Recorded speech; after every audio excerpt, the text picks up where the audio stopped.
Okay, we're here in the Jubilee River, which is just outside Windsor and Eton.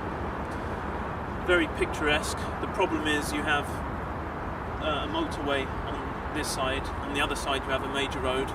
Actually the motorway's on that side and you have a major road over there.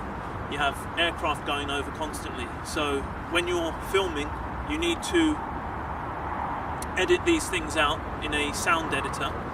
But the point is about locations. We're in an ideal location for an artist, for someone who is wanting to make a documentary, for someone who's wanting to make some sort of movie even, where such a setting would be appropriate. And there are settings like this all over the country. Beautiful surroundings.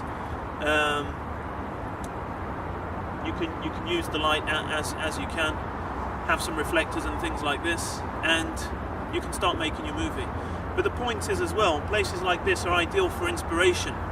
They're ideal for inspiration because you can come here, you can have some space, you can walk around, you can breathe in the fresh air, and you can get some inspiration in terms of ideas, in terms of, ideas for movies, ideas for artworks, ideas of subject matter or moods for artworks, and you can be driven on by this. But the problem is people are so locked into their mobile phones, their Nintendos and the television and things like this, they don't often get out to be inspired by the atmosphere, by the settings, the locations that surround them. So anyway, this is just what I wanted to say, give people a little bit of encouragement to do something in these locations.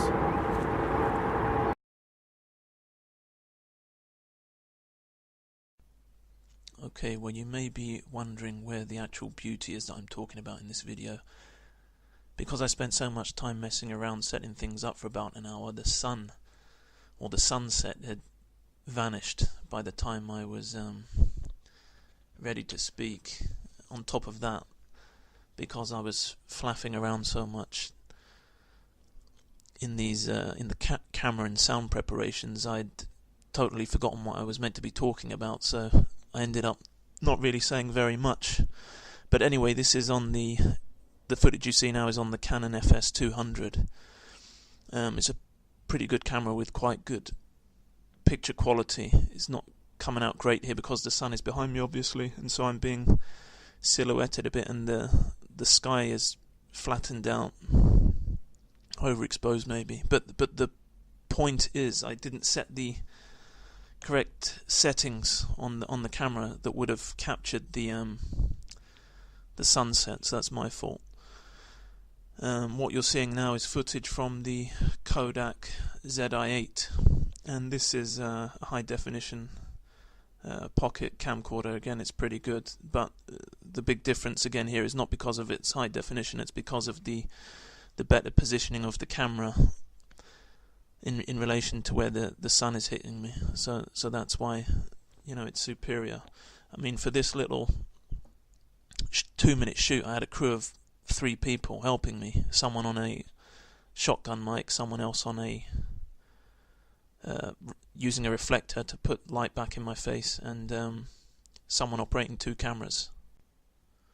Although I didn't capture what I wanted to capture in terms of video and didn't say what I wanted to say, I still wanted to keep the footage and use it because it was a useful exercise for me in terms of the editing of sound and video from various sources. I was using 2 different cameras which each had their own microphone, and I was using 2 separate microphones, a Lapel mic that was connected to a Sanyo voice recorder, and the Sanyo voice recorder has pretty good sound, and I was using a Chinese shotgun mic which is also pretty good, has reasonable sound on it, and everything I managed to edit together pretty well.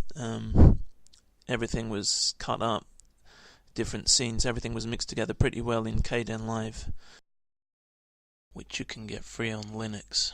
So I had 4 sound sources for 2 separate videos, and obviously the advantage of that is that you can choose the best one, and if a problem happens with one you have other backups.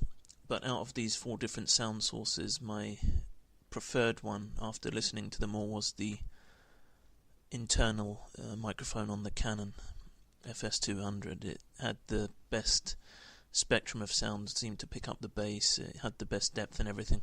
When I edited all of these sound and video clips in Kdenlive, I managed to synchronize all of the sound so that all four sources of sound matched the video, both videos, so everything was, I could use anything I wanted, so that was good.